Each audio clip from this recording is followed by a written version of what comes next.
Hi, everybody. Thank you so much for coming tonight. My name is Rhonda Sherwood. I opened this store, Sherwood Green Life, in November on Election Day because I had been raising and still am fundraising for Mount Sinai for the last really 12 years, since 2007. And now that my kids are grown, I thought, what am I going to do next to try and spread the word about the reason why we need to switch to products that don't have harmful chemicals in it? And that's the reason I opened this store. Right now, we're a clean beauty store. The plan is to expand into non-toxic home furnishings in 2019 and ultimately baby items, and we'll see where else this journey takes us.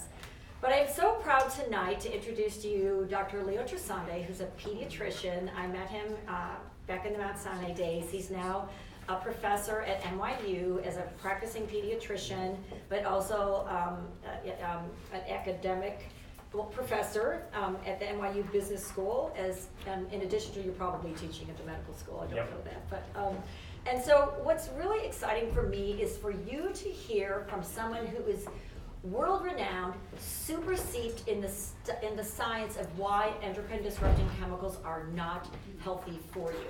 Because I know if you read something at first glance and it says it disrupts your hormones, and you're like, all right, well, whatever, that's not important. But the truth is, hormones regulate everything you do throughout your life. It can affect your appetite, it can affect your sex drive, it can affect the birth outcome in terms of the brain health and birth defects of your babies. And this message is so important, which is why I'm so thrilled to have Dr. Trasande here speaking tonight. So thank you.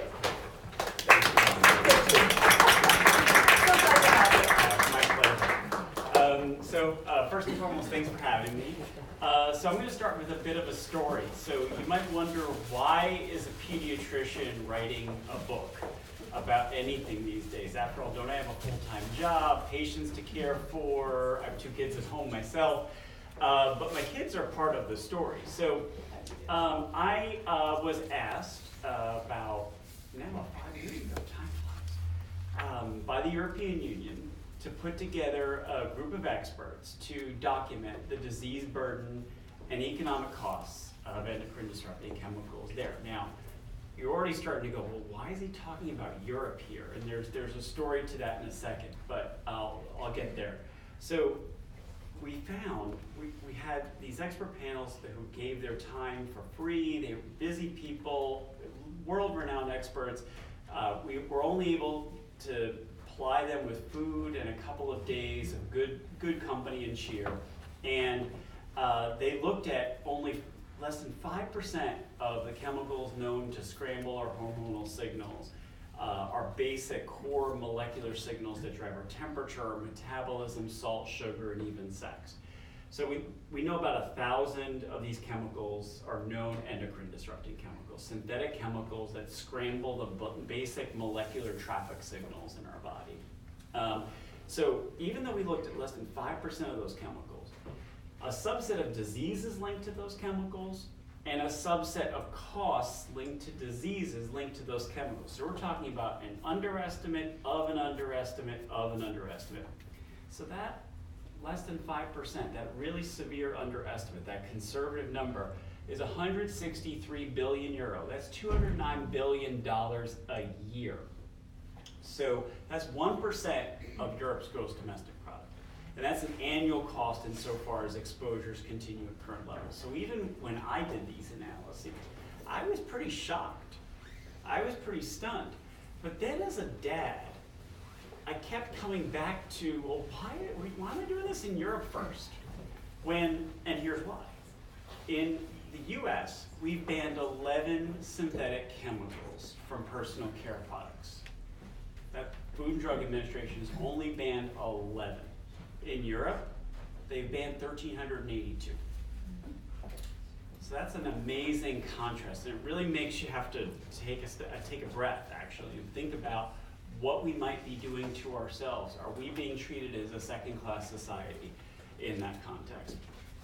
Now I'm going to tell you something even more disturbing. So of all states, California, back in the 70s, required that furniture be sprayed with flame retardant chemicals that are now known to disrupt the core functioning of thyroid hormone which is crucial for a baby's brain development. As Rhonda already alluded to, we are really concerned especially about babies' brain development, and particularly we do those newborn blood spots you may be familiar with. Babies get that heel prick on the way out of the hospital.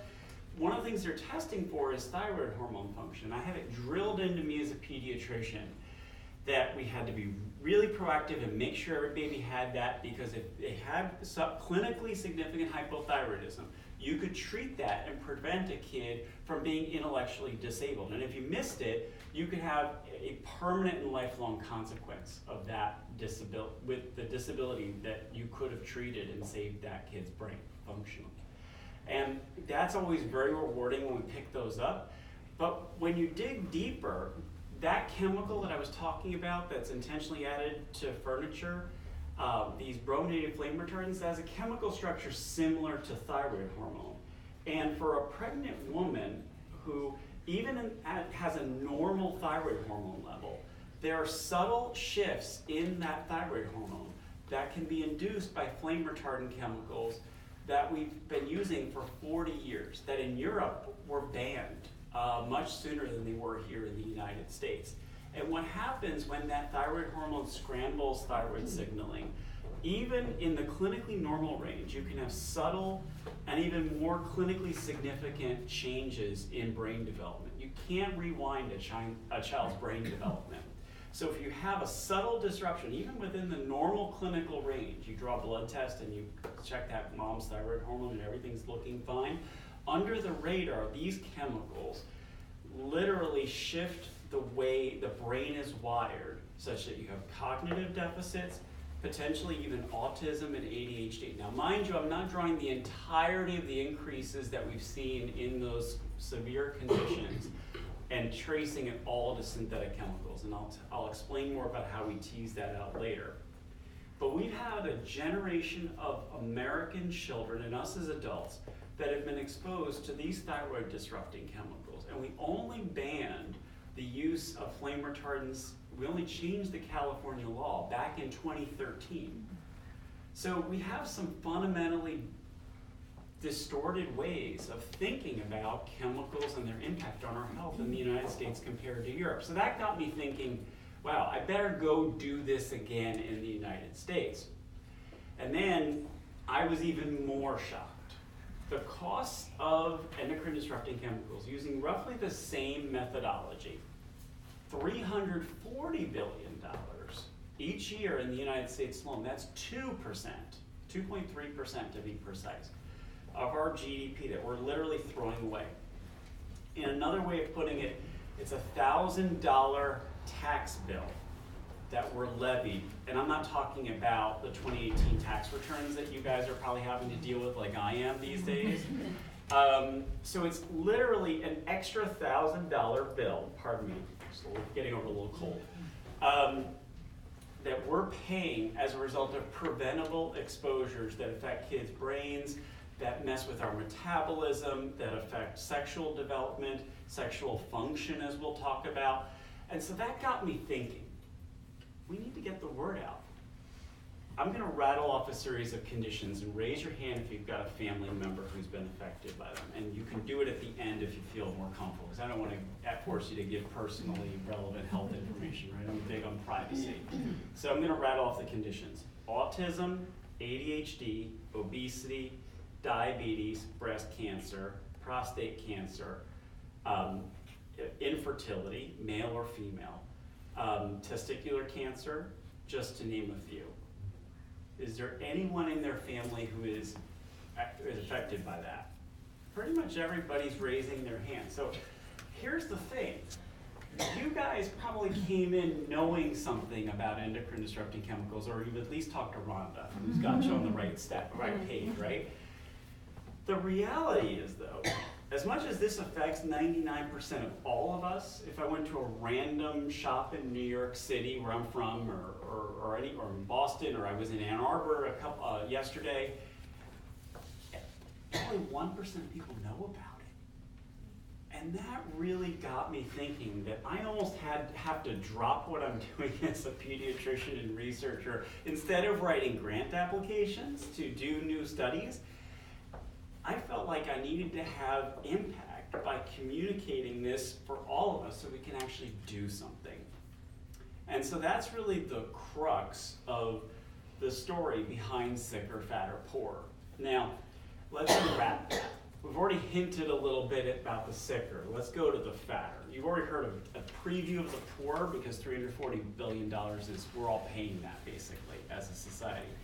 But let's talk about the evidence because it's accelerated by leaps and bounds over the past decades about chemicals literally messing with our metabolism. There are now 50 so-called obesogens out there that we know about.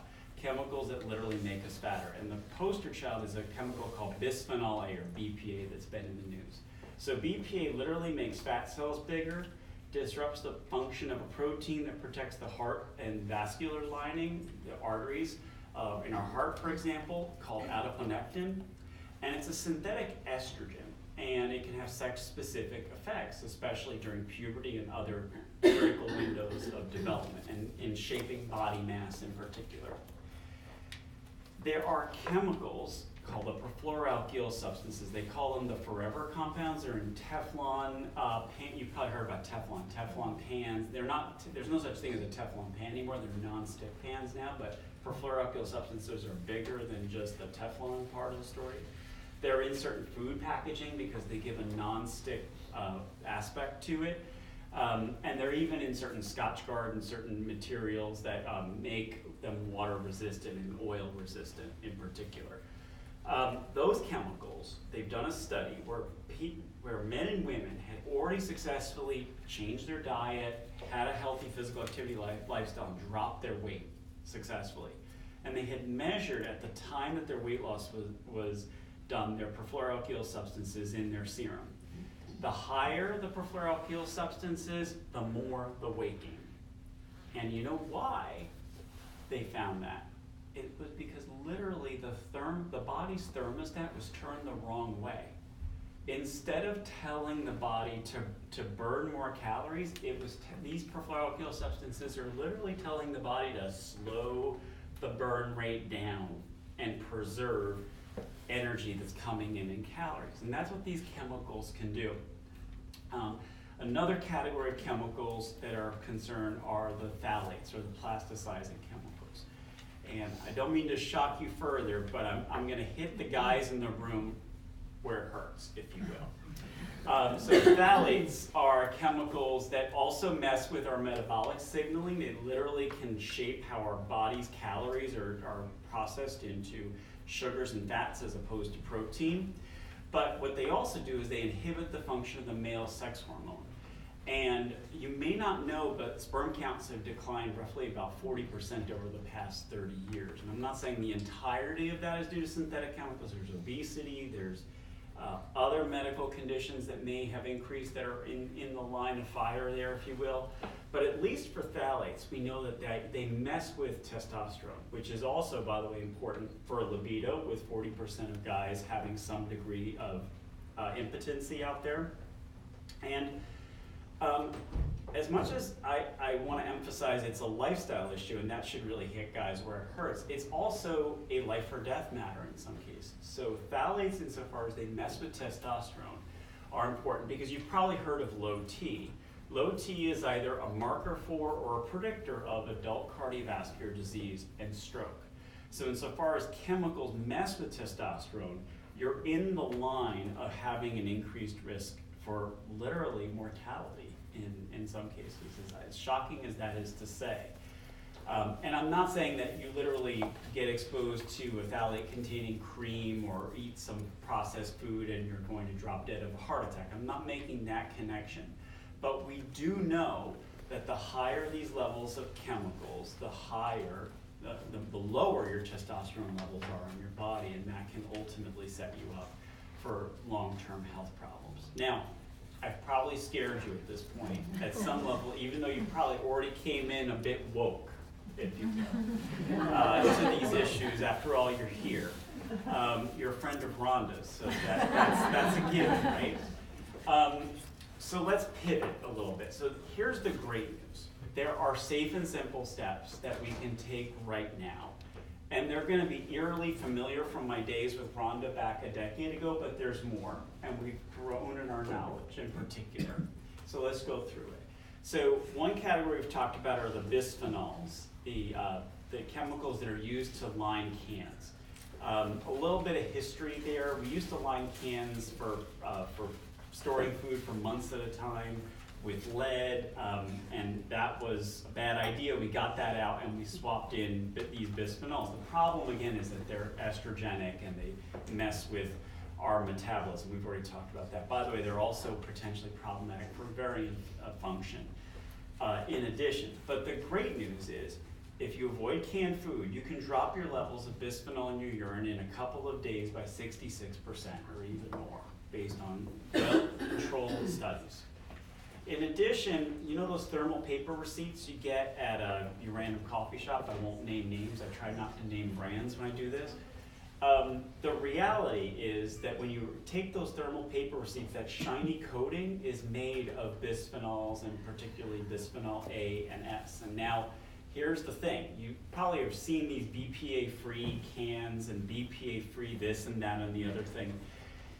Here's the bad news in that regard, is that we played a lot of chemical whack-a-mole over the years. So I appreciate the BPA-free movement really has actually done a lot of good about increasing awareness. But what's happened in the absence of rules to really require safety in the substitutes, we have now had a replacement of BPA to a large extent with BPS, bisphenol S. If you draw the chemical structure, trust me on this, I won't do that. I was a chemistry major as a college student, so I'm going to acknowledge that up front as a bias and a nerdness of me. But just to go on for a second, BPS is as estrogenic, as toxic to embryos, and as persistent in the environment. So we've literally taken one chemical and pretty much swapped it with something that actually acts similarly in the human body. So that's why in general I suggest avoiding canned food consumption, period. I mean, if you're in some remote part of the woods, I respect that. If you're gonna be there for 3 months or you're in some disaster mindset, there might be trade-offs that you might need to think about. But we're not really in that situation right now, at least. And those thermal paper receipts, time to say no in that regard. E-receipts are picking up in momentum. There's a great viral video, by the way, on that called BPA-free.me. So that's bisphenols.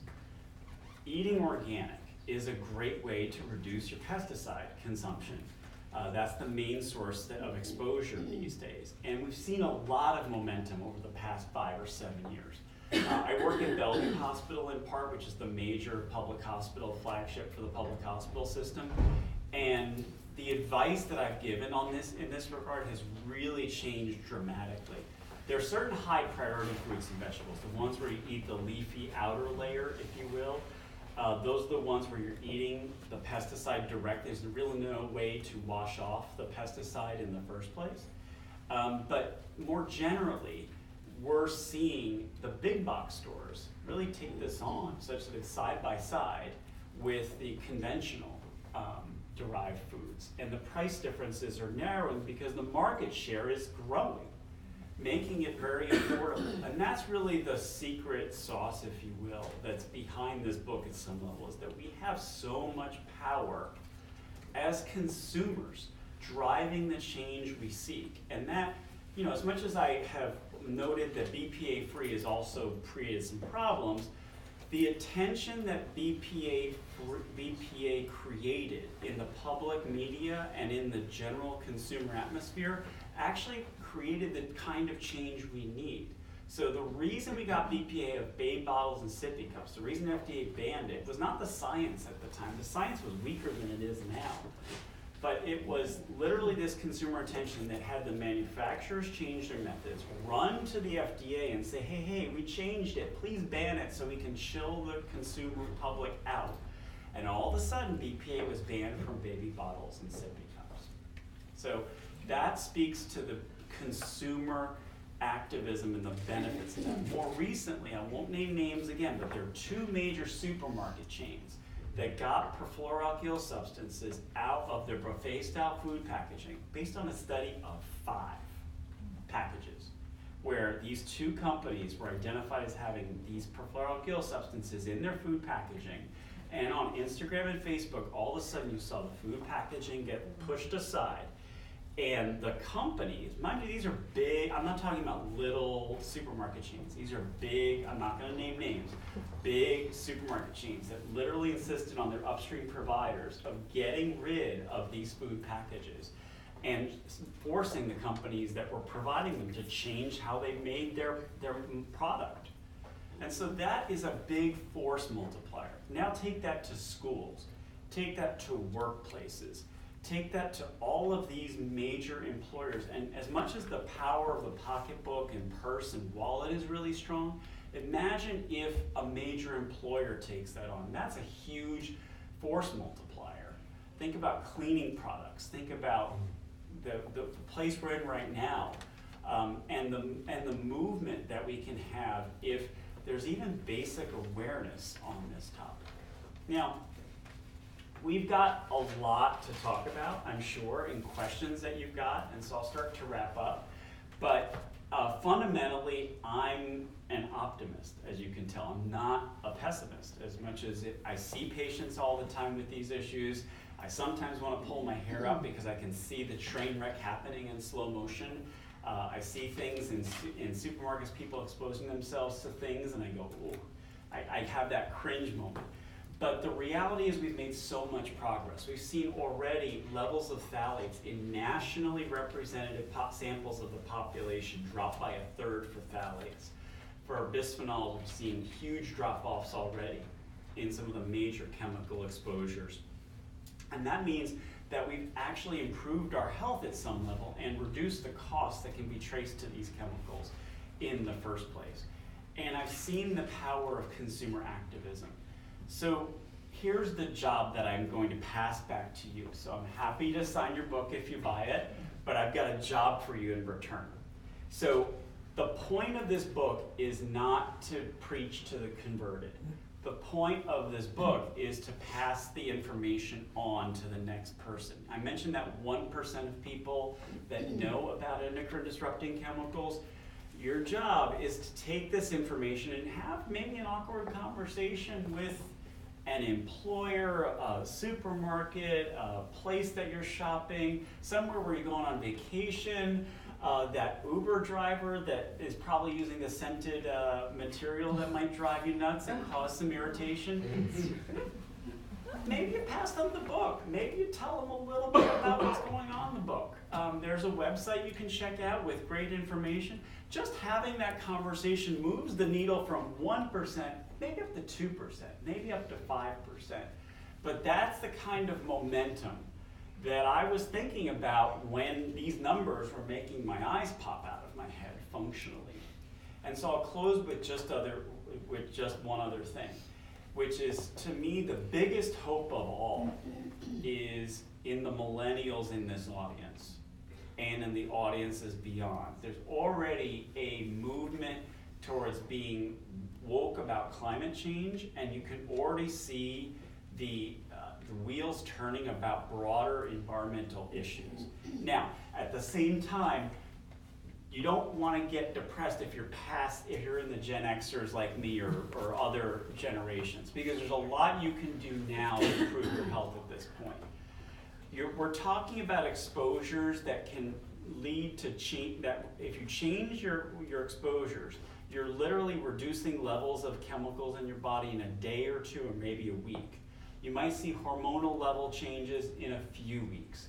You might even notice decreases in respiratory symptoms or nasal congestion in days, for that matter. Then down the line, you're reducing your risk for the chronic conditions that are the core concern of this book.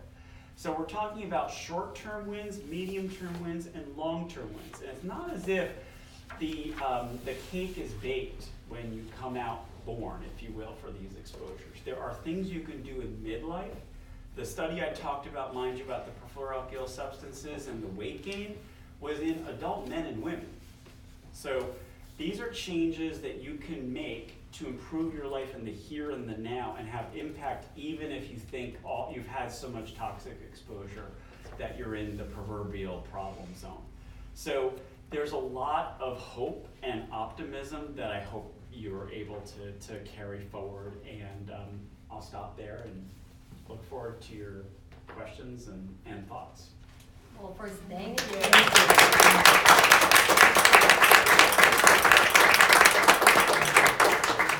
Do we have any questions?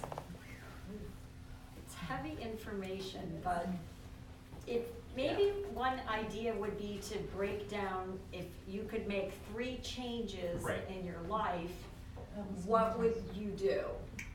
Okay. Oh, well, I can go after. okay, great. Sounds good. So actually, I'm glad you asked, because there's a whole category of aspects of life, if you will, that I didn't really address. So, food packaging. So I hinted at phthalates. I mentioned it, but I didn't talk about as much the steps you can take in the here and the now. Recycling bottles of plastic containers. Now, I'm a big fan of glass. I'm a big fan of those aluminum containers that aren't the permanent long-term storage I talked about. The recycling numbers 3, 6, and 7 are the ones to avoid across the board. 3 is for phthalates, which we talked about. 6 is for styrene, a known carcinogen, and 7 is for those bisphenols. As much as there are plant-based 7s out there, you can't tell, even under the best of circumstances. Even if it says plant-based, I don't have the data to tell you that that doesn't have bisphenols. Also, there's this notion of microwave safe. There is no such thing as microwave safe. That was meant for plastic, yes. That was for gross warping and misshaping of the plastic container. At a microscopic level, there's leaching that's going on, and that high temperature is taking away, wearing down some of that protective coating. And if it's obviously etched or scratched, please throw it away. That means the ball game's over for that container. Also, hand wash your plastic. Don't machine dishwash for the same reason. It's the high temperature, but it's also the harsh chemical washing. So that's I'm gonna use your question to go in the food direction. Okay. So there you go. Will you get a question? Yes. I just wondered, I know you talked about the canned food, but what about canned drinks, like canned seltzers and things like that? Is that equally as bad, or my family consumes those? Unfortunately, bisphenols don't discriminate by the can type. So it's tuna, it's vegetables, it's beans, it's soda, it's beer, you name it. There's some variability by acidity, but it's not that much to make it a big factor. So recently we're so focused on food and the products that we're using. You mentioned furniture. Yep. And I haven't really heard people talk about that before, and you mentioned that they stopped the flame retardant chemicals in 2013, and that there are a lot of people with thyroid issues. Yes. If our furniture at home is pre-2013, are we getting toxins in our body every time we watch TV? I'm not suggesting you throw out all the furniture. No, and I wasn't saying that, but no one's ever discussed that. I mean, I haven't heard that, so I'm just finding that interesting. So a couple things to highlight. It's sprayed in the upholstery. So obviously, and this I know is not flame retardant. Flame retardant free furniture. Yes. So, and first of all, there's a label that will allow you, the post-2013 label says it's required. You have to communicate, did you add flame retardant, did you not add flame retardant? But here's the thing. If it's obviously open in some way or torn, at the very least, if you're stuck, please cover it up with preferably a cloth, I would suggest, type of covering to keep that chemical from percolating out, if you will. My other suggestion is not to donate it, not to recycle it, but it needs to go into the end of life aspect of the life cycle of that piece of furniture. But if it's in good shape, is there any leaching, just like you have skincare products or you have food products that, it could be natural, but if you're downhill from a farm that has pesticides, you still may get it. So the same thing with the cats. The science tells us it's not as much of a concern. I'm not going to rule it out because the reality here is there are things that I have science I can refer to and tell you for sure, and there are things I can tell you that are less for sure. But let me give you something to take a little pressure off in this regard that we don't think about.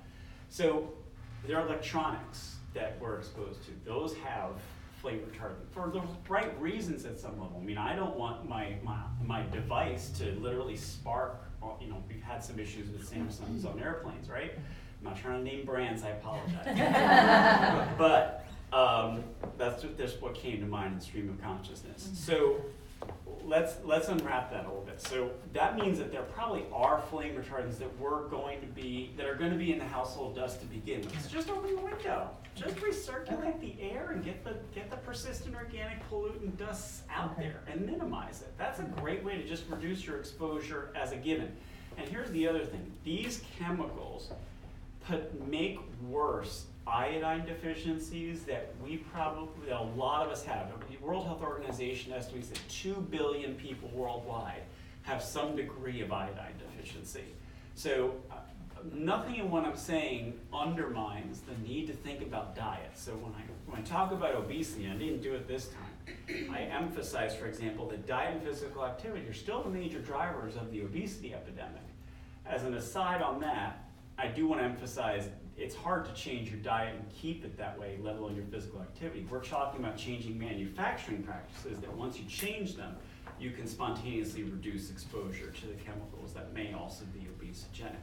But the core message to your point is there things you can do to counteract the effects of these synthetic chemicals in your daily lives. Yeah. Leo, you know I'm a surgeon, right? And you know, in the operating room we have things called HEPA filters. Yes. You know, to circulate They're great. you know, HVAC system, Yep. we have HEPA filters. And all a HEPA filter is like a book of multiple layers of filter. Yep. And everything goes straight through it. Yes. Do you recommend we get those in our house? I'm a fan of HEPA filters. I appreciate there's a price point in certain circumstances. I'm a big fan of them in hospitals, don't get me wrong, because there's particulate matter. The bigger particles do get stuck. The smaller particles, I would agree with you, and the more we study air pollution, the more we realize that the smaller and smaller and smaller, and the nanoparticles that are very much ubiquitous, and they're also therapeutic nanoparticles, so not throwing nanoparticles completely under the bus. But there are things that are getting through those filters that I'm acknowledging may be contributing to respiratory problems. But I am a fan, that would be less about hormone disruptor effects and more about generic irritation of the lungs and the heart. But if it's something that is within your bandwidth to do, I support it.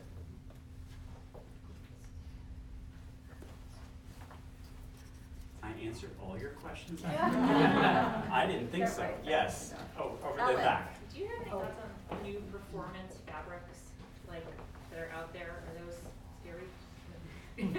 This is so we were talking about this before we started, that their green chemistry is a big, great hope. And a lot of people who say, ooh, green chemistry, I'm scared about that, it's too expensive, and the costs of the alternatives are just never going to be good enough such that the benefits are going to be worth it in the end, or that great cost. The reality is there's something called innovation that constantly reduces the cost. So when we talk about a new drug in medicine, it starts high, and then we innovate, we figure out how to make it cheaper and cheaper and cheaper, and all of a sudden the price comes back to normal such that, and hey, it becomes generic at some level. And that's the reality about innovation, is the price points drop. But back to my point, one of the 5, what I think are the next 5 new movements in this space of how green chemistry is going to start being incorporated on behalf of our health is getting the perfluoroalkyl substances out of these fabrics. It's almost over-engineering. So the idea really, I'm a runner, by the way. I don't know if you knew this. I'm training for an April marathon in Rotterdam in the Netherlands, and I appreciate having some water repellency. Okay, I run in the rain, I get it. But the oil aspects and some of the other repellents that are in there that are that are touted as the benefits of adding these chemicals in the first place are overrated. You don't need oil repellency at some level. Over-engineering in its worst. Can I interject? Because I'm an engineer by education, and I stay in my lane. So, well, I'm not even in this lane, but I hang out with some engineers who are, and so I went to Purdue University, and I'm on their engineering advisory board. And I sat next to a professor of chemical engineering at the fall meeting, and people inevitably ask what kind of work you do, and I was telling them I'm involved with doctors that study these chemicals, and this professor of chemical engineering from Purdue, who is actually from Amsterdam, said, I am an advisor to the Olympics. And he said, I was advocating for not using PTFE, which is like an umbrella category of PFOA or for chemicals, forever chemicals in swimwear, because he said, I'm worried that it gives the poor countries a disadvantage because you can't swim as fast in a swimming pool. And I said, well, what about all those chemicals on the bodies of these young people near their private parts? That was what was more upsetting to me, and he didn't think about that perspective. But I know I go to stores that are on Greenwich Avenue, and they say, you have to say to them, I do not want any clothing that's treated with chemicals. I want just the plain cotton or polyester. And I'm finding that the plain polyester isn't that common. So just be sure and ask the right questions. I have a blog on my website. It's called How Safe Are Your Yoga Pants? And the answer is not so safe if you start doing the research.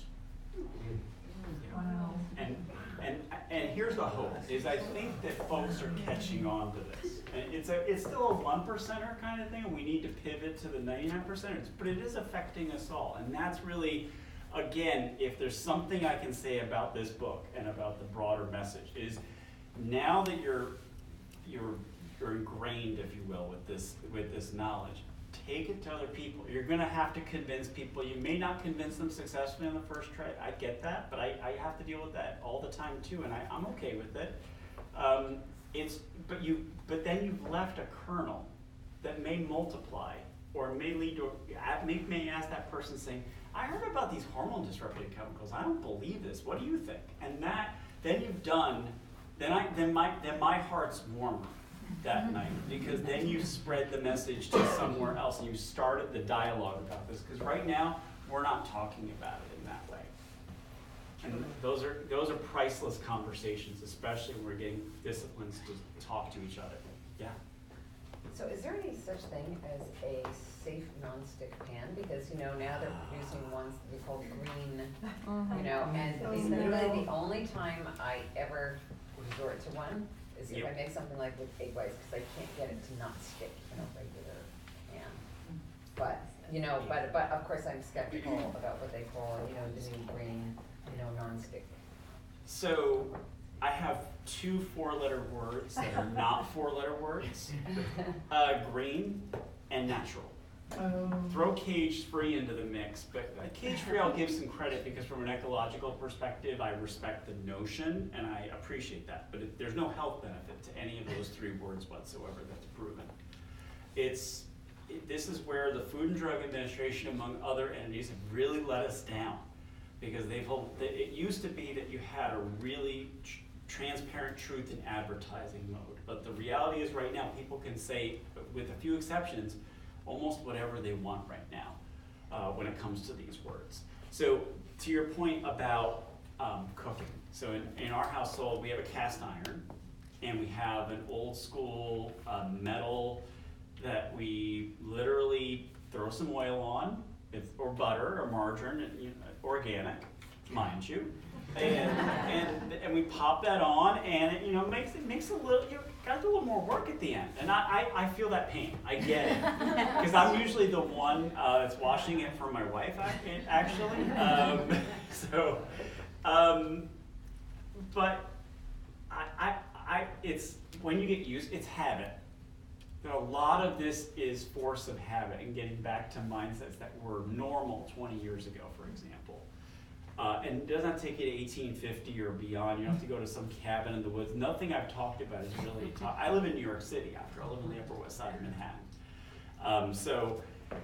These are the kinds of examples that really don't have to crimp your lifestyle completely and don't have to hit your wallet too hard. How about the Le Creuset ceramic?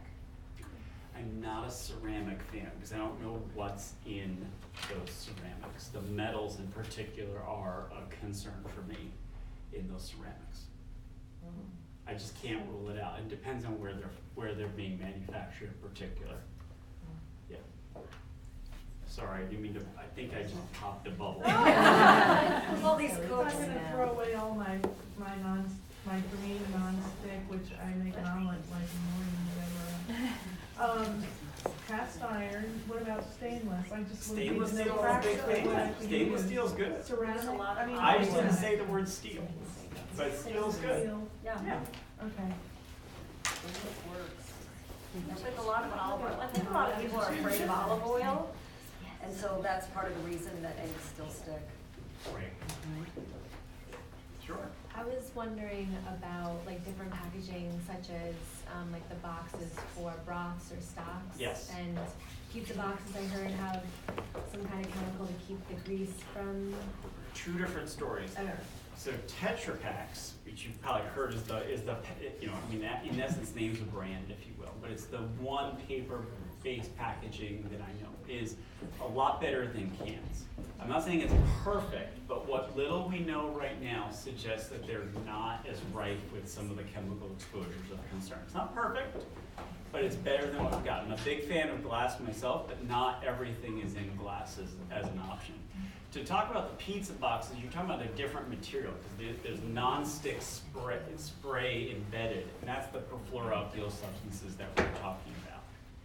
So that's going to take a little bit of work in general, because a lot of companies are not going to change their ways in terms of how they make their pizza boxes that easily, but we'll get there.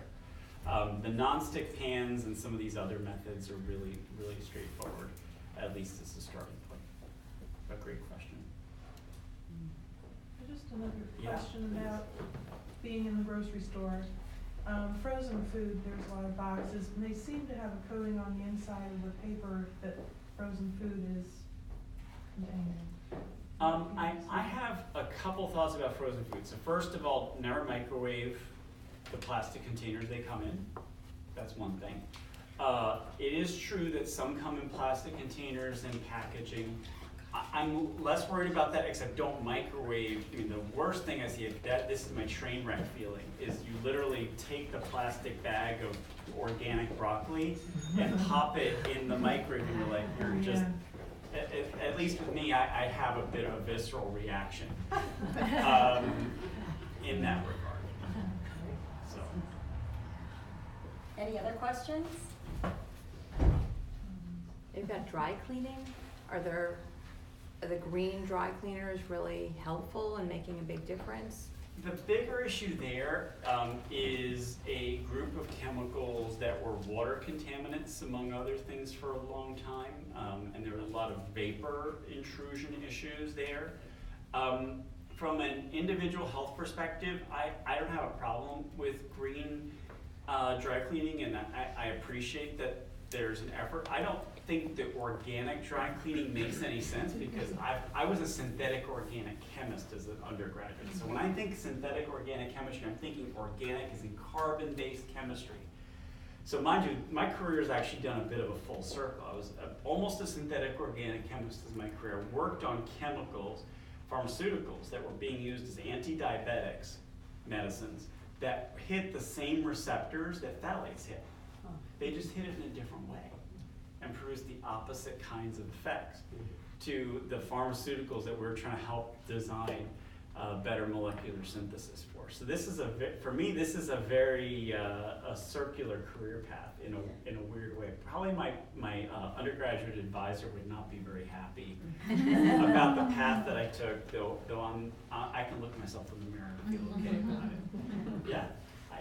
You may have covered this, and I apologize, and I probably know the answer to this question, but our children are being exposed to a new form of, well, you mentioned the word vapor, and there's a lot out there saying that vaping is healthier than smoking cigarettes.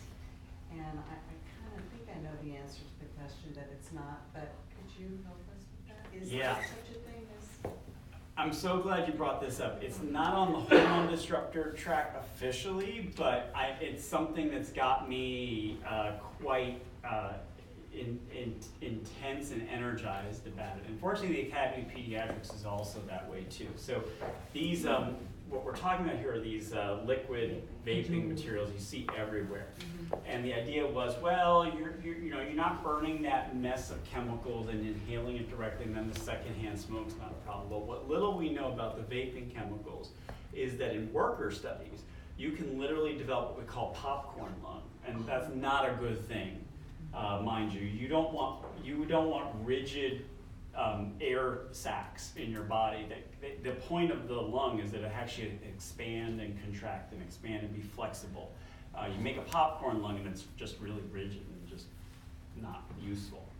And there also are concerns about carcinogens in the vaping material, in the vaping fluid. Not to mention the addictiveness seems to be on par, if not greater, and there's this issue also about what's being added and fine-tuned to get kids especially on these and semi-permanently using them. Do they even say what's in them? I mean, I visited Johns Hopkins recently, and we were sitting out, and it was a beautiful day, and every Johns Hopkins, they're all going to med school, vaping. Like, I mean, I had to say there have been like 50 kids vaping.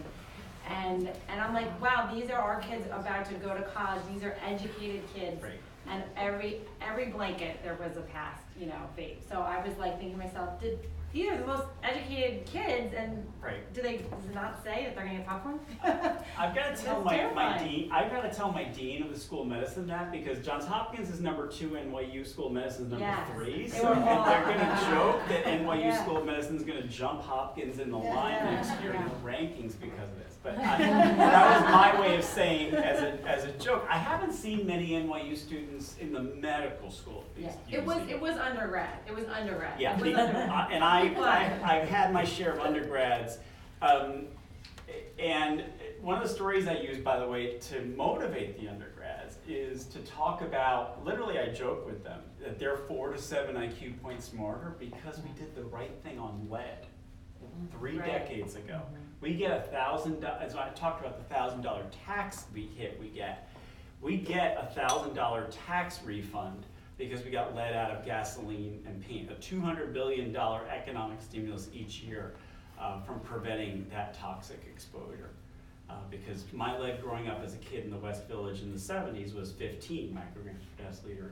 The kids now, they were 1 as little babies. They're fine. So I say that from the perspective of giving them something to say, look, there's something that we've done well for you, and government can work and prevention can work. So don't do self-inflicted damage in the process. Any other questions? Well, I want to thank, first of all, I want to thank Leo, Dr. Trasande, for coming tonight, because what an enlightening, and I love the kind of the balance between serious science and accessible information that I think translates into things that we can do today, and a message that we can deliver to others, because we heard someone who is extraordinarily knowledgeable about the science. I think it takes it to the next level. And I hope, as I said, my dream for this store and my business is to educate others. And I feel like we should all walk away through the presentation tonight and reading the book more empowered to spread the word about the fact that there are wonderful choices that are not toxic. It's just that we have to take the time to learn about them. So be that messenger, and again, thank you guys for coming tonight.